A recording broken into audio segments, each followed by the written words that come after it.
Thank you. So, Coach, the national narrative has been, Fever's terrible, Caitlin's terrible, the last beginning. Coach is terrible. Coach is Coach. okay, let's add that. Journalists are terrible. Whatever.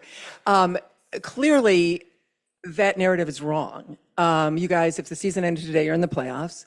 I think you would have been the last game too.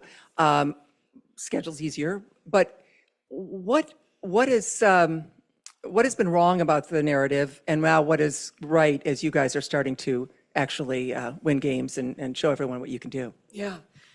Well, we can start with the schedule for this inexperienced team, right? Youngest, least experienced team in the league. We'll start there. That schedule was tough with no practice time, and that is where young players, need to play together, get time on the court together, understand each other's timing, where they're going to be. So between not being able to practice, playing the toughest teams in the league, every other night, I keep saying it, but just the way these guys keep showing up, I'm so proud of them because now they're getting, they're feeling what it should have felt like from, at the beginning for them. Just really proud of them. Fourth win, home win in a row. It's just really, really exciting for the Fever. Scott, go ahead. To that point, Kelsey said the thing she's most proud of is how they've kept everything inside, how they've blocked out the noise. How do you feel like that has been successful? That's really hard to do. And that is, it's taken a toll on them, on all of us, and we're just in a whole different world right now in women's basketball, not one that we've never experienced before. So we're in this learning curve of trying to figure this all out. And we were trying to do it early against the toughest teams. Now we've had time to practice. Now we've had time to gel. Now we've had time to get some minutes together and just build confidence. That's another one. Like we just weren't able to build confidence, and that changes that changes everything when players are able to build confidence. And I think Ryan told me on the way here, our 6 wins, we've had 4 players in double digits scoring. I mean, that's what we can do when we have time to put it together. Go Bob, then we'll go Matt. Christie, now that the schedule is humane, Love that word. Feel free to use it. Yeah. What has changed, and do you see specific instances on the court where you see the learning curve coming along, where you see people starting to understand what they're doing? Yeah. For me, it's the timing of mostly the passes into the post. We've been really going into Nalissa and AB, really working on some high-low action with those two.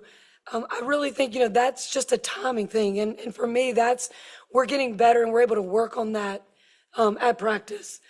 So that to me is the timing of where we are, the timing of sealing those defenders, when to step across, when the reverse action has happened, when AB is going to step across, how we're going to reverse to the third side to get the ball in to whoever that is.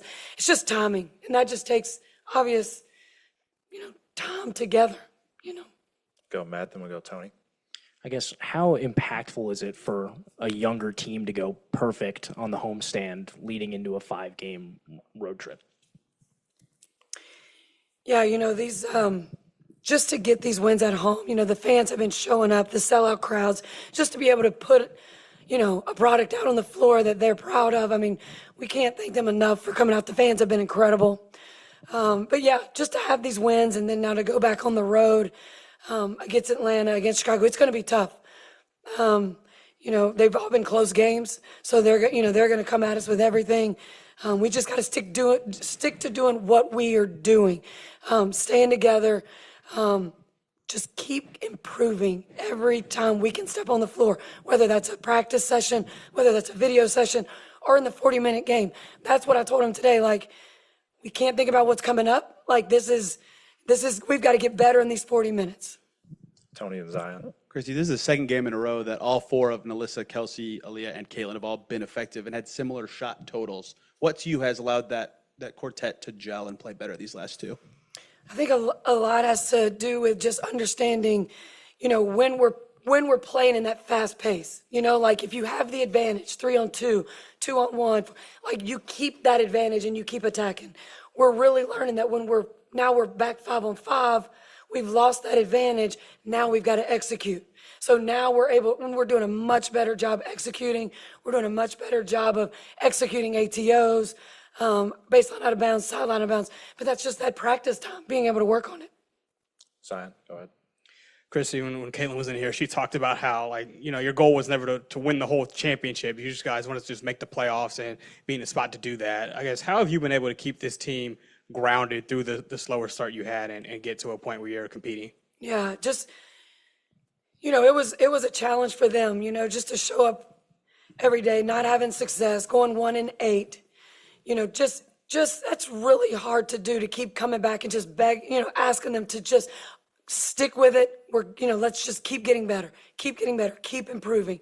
And to me, that is what I am the most proud of, is they kept showing up, and we just keep improving in certain areas that we're focused on, that we're emphasizing. Go Reggie here on the right. Sure.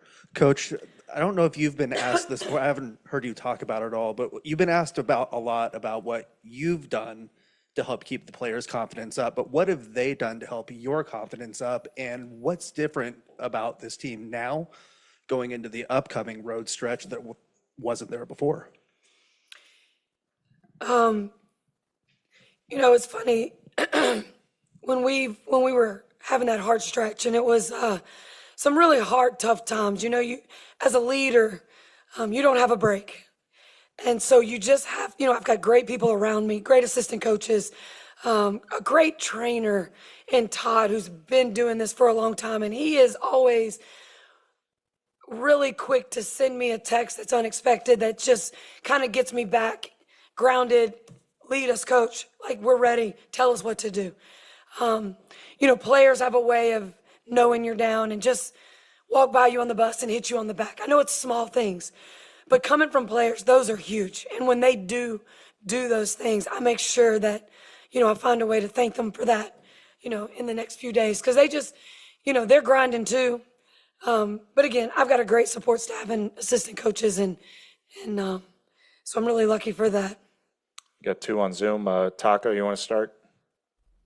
Thanks, Ryan. Hi, Christie. Christie, tonight your 74% of your shots either came at the rim or along the three-point line, and you're leading the league on a per-game basis for those shots. What is it about those specific looks that you think really helps your team and enables your offense to be as good as it's been over the last few games? You know, we just really keep talking about paint touches. You got to get paint touches. You know, we've got players around now that are able to knock down wide open shots. So if you get your feet in the paint, if you get a paint touch, it just collapses the defense, especially the way AB and Liss are playing down there. So, as you know, you've got to play through your post, and that's not saying you just, you know, feed it in expecting them to get every shot. They just create wide open looks. And then you have a Caitlin and a Kelsey who are able to also bring on so much attention. Both of them take on so much attention. Caitlin is able to knock down wide open shots. Kelsey Mitchell is able to get downhill extremely well. When she gets downhill, what happens? The defense collapses. She's finding wide open shooters, and we're knocking them down. So that is the way we have to play for us to be successful, for us to have 4 players in double digits, where the points are spread, the attempts are spread across the board, and just keep knocking down those high percentage shots. Got the last one, Willie. Thank you. Hey, Christie, to sort of go back to that very first question with those negative narratives, somebody who, you know, sort of flew under the radar with negative narratives, and she sort of was very patient and poised, was AB. You just touched upon it. And it's no coincidence that during this winning stretch, her offensive production has picked up as well. For a second-year player, she's come across, whether it's in press conferences, on the court, sort of being a right arm to Caitlin. Can you just talk about her maturity level and her poise and just her overall persona? Because it's just very impressive, and you know, because she caught a lot of flack early this season also. Yeah, you know, AB, I say it, she's so extremely hard on herself. And when she wasn't playing well, she really, you know, she just was more concerned of she was letting the team down.